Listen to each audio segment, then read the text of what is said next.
ಸಂಯುಕ್ತ ಕರ್ನಾಟಕ ವೀಕ್ಷಕರಿಗೆ ಸ್ವಾಗತ. ನಾನು ಕೃಷ್ಣ. ನಾವೀಗ ಯುದ್ಧ ಕಾಲದಲ್ಲಿದ್ದೀವಿ.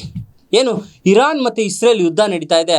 ಆ ಯುದ್ಧದ ಬಿಸಿ ನಿಮ್ಮೆಲ್ಲರ ಅಡುಗೆ ಮನೆಗೆ ತಟ್ಟಿದೆ. ಅಕ್ಷರಶಃ ನಾವು ಗ್ಯಾಸ್ ಸಿಲಿಂಡರ್ಗಾಗಿ ಯುದ್ಧವನ್ನೇ ಮಾಡಬೇಕಾದಂಥ ಪರಿಸ್ಥಿತಿ ಇದೆ. ಇಂತಹ ಸಂದರ್ಭದಲ್ಲಿ ನಾವು ಪ್ಯಾನಿಕ್ ಆದರೆ ಅಥವಾ ಗಾಬರಿಯಿಂದ ವರ್ತಿಸಿದ್ರೆ ಮತ್ತಷ್ಟು ಕಷ್ಟವಾಗುತ್ತೆ. ಸಾಮಾನ್ಯ ಜನರಿಗೆ ಆತಂಕ, ಗಾಬರಿ ಆದರೆ ಈ ಯುದ್ಧದ ಕಾಲದಲ್ಲಿ ಏನೆಲ್ಲ ಆಗುತ್ತೆ ಅಂತ ನಾನು ಈ ವಿಡಿಯೋದಲ್ಲಿ ಹೇಳ್ತಾ ಹೋಗ್ತೀನಿ, ಕೇಳಿ. ಪ್ರಮುಖವಾಗಿ ನಾವೇನಾದರೂ ಪ್ಯಾನಿಕ್ ಆದರೆ ಈ ಯುದ್ಧ ಕಾಲದ ಸಂದರ್ಭದಲ್ಲಿ ಗಾಬರಿ ಆಗುವಂಥ ಸಂದರ್ಭದ ಲಾಭವನ್ನ ಈ ಕಾಳಸಂತೆಯ ದಂಧೆಕೋರರು ಮಾಡಿಕೊಳ್ತಾರೆ. ನಮಗೂ ನಿಮಗೆಲ್ಲ ಗೊತ್ತಿರೋ ಹಾಗೆ ಈಗ ಹೋಟೆಲ್ಗಳು ಬಂದ್ ಆಗಿದೆ.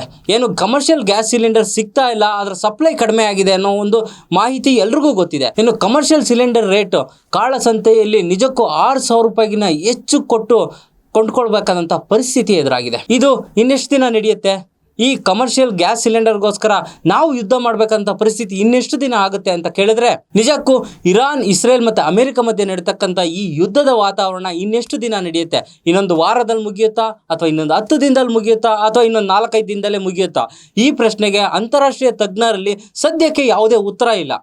ಎಷ್ಟು ದಿನ ನಡೀಬೋದು, ಹೇಗೆ ಅಂತ್ಯ ಆಗ್ಬೋದು, ಯಾವ ರೀತಿ ಮಾತುಕತೆ ಆಗ್ಬೋದು, ಯಾವ ರೀತಿ ಒಪ್ಪಂದಕ್ಕೆ ಬರ್ಬೋದು ಈ ಅಂತಾರಾಷ್ಟ್ರೀಯ ಮಟ್ಟದ ಯುದ್ಧದ ವಾತಾವರಣ ಅನ್ನೋ ಪ್ರಶ್ನೆಗೆ ಸದ್ಯಕ್ಕೆ ಉತ್ತರ ಇಲ್ಲ. ಆದರೆ ಈ ಯುದ್ಧದ ಕಾಲವನ್ನು ನಾವು ಎದುರಿಸಲೇಬೇಕಾದಂಥ ಪರಿಸ್ಥಿತಿ ಇದೆ. ಇನ್ನು 7ರಿಂದ 10 ದಿನಗಳ ಕಾಲ ಈ ಕಮರ್ಷಿಯಲ್ ಗ್ಯಾಸ್ ಸಿಗೋದು ಕಷ್ಟ ಅನ್ನೋ ಮಾತನ್ನ ಆಹಾರ ಸಚಿವರಾದಂಥ KH ಮುನಿಯಪ್ಪನವರು ಹೇಳ್ತಿದ್ದಾರೆ. ಅಷ್ಟೇ ಅಲ್ಲ, ಕೇಂದ್ರ ಪೆಟ್ರೋಲಿಯಂ ಸಚಿವ ಹರ್ದೀಪ್ ಸಿಂಗ್ ಪುರಿ ಅವರು ಗೃಹ ಬಳಕೆಯ LPG ಗ್ಯಾಸ್ ಬುಕಿಂಗ್ ವ್ಯವಸ್ಥೆ ಇದೆಯಲ್ಲ, ಇದು ಕಮರ್ಷಿಯಲ್ ಸಿಲಿಂಡರ್ನ ಕಥೆ. ಆದರೆ ಇನ್ನು ಗೃಹ ಬಳಕೆ LPG ಗ್ಯಾಸ್ ಬುಕಿಂಗ್ ವ್ಯವಸ್ಥೆ ಇದೆಯಲ್ಲ, ಅದು ಕ್ರ್ಯಾಶ್ ಆಗಿ ಹೋಗಿದೆ. ಅಂದರೆ ಯಾರಿಗೂ ಕೂಡ LPG ಗ್ಯಾಸ್ ಬುಕಿಂಗ್ನ ವ್ಯವಸ್ಥೆಯನ್ನು ಮಾಡೋಕ್ಕಾಗ್ತಿಲ್ಲ. ಒಂದೇ ಸಮಯದಲ್ಲಿ ಎಲ್ಲರೂ ಕೂಡ ಗ್ಯಾಸ್ ಬುಕಿಂಗ್ ಮಾಡೋದ್ರಿಂದ ಆ ಬುಕಿಂಗ್ ವ್ಯವಸ್ಥೆ ಅನ್ನೋದು ತಗೊಳ್ತಾ ಇಲ್ಲ, ಅಷ್ಟೊಂದು ಕ್ರ್ಯಾಶ್ ಆಗಿ ಹೋಗಿದೆ. ಅದ್ರ ಜೊತೆಗೆ LPG ಅಭಾವ ಇಲ್ಲ, ದೇಶಾದ್ಯಂತ ಪೂರೈಕೆ ಆಗ್ತಾ ಇದೆ ಅಂತ ಕೇಂದ್ರ ಸರ್ಕಾರ ಕೂಡ ಹೇಳ್ತಾ ಇದೆ. ಆದರೆ ಅದು ಜಾರಿಗೆ ಬರ್ತಕ್ಕಂಥ ಸಂದರ್ಭದಲ್ಲಿ ಕೆಲವೊಂದು ಸಮಸ್ಯೆಗಳನ್ನ ಜನರು ಎದುರಿಸಬೇಕಾದಂಥ ಪರಿಸ್ಥಿತಿ ಇದೆ. ಇನ್ನು ಬಹಳ ಪ್ರಮುಖವಾಗಿ ಎಲ್ಲರೂ ತಿಳ್ಕೊಬೇಕಾದಂಥ ಮಾಹಿತಿ ಅಂದರೆ, ಸದ್ಯಕ್ಕೆ ನಮ್ಮ ದೇಶದಲ್ಲಿ ಪೆಟ್ರೋಲಿಯಂ ಉತ್ಪನ್ನಗಳು ಏನಿದೆ, ಪೆಟ್ರೋಲಿಯಂ ತೈಲ ಏನಿದೆ, ಅದಕ್ಕೆ ಅಭಾವ ಇಲ್ಲ. ಜನ ಪ್ಯಾನಿಕ್ ಆಗಿ ಪೆಟ್ರೋಲ್ ಬಂಕಿಗೆ ಹೋಗಿ ಕ್ಯೂ ನಿಲ್ಲುವಂಥ ಅವಶ್ಯಕತೆನೂ ಇಲ್ಲ. ಎಲ್ರಿಗೂ ಕೂಡ ಪೆಟ್ರೋಲ್, ಡೀಸೆಲ್ನಂಥ ತೈಲಗಳು ಸಿಗ್ತಾ ಇದೆ. ಆದರೆ LPG ಮತ್ತೆ ಏನು ಗ್ಯಾಸ್ ಸಿಲಿಂಡರ್ನ ಸಮಸ್ಯೆ ಇದೆ, ಅದು ಕೂಡ ದೇಶದಲ್ಲಿ ಸದ್ಯಕ್ಕೆ ಪೆಟ್ರೋಲಿಯಂನ ಅಭಾವ ಇಲ್ಲ.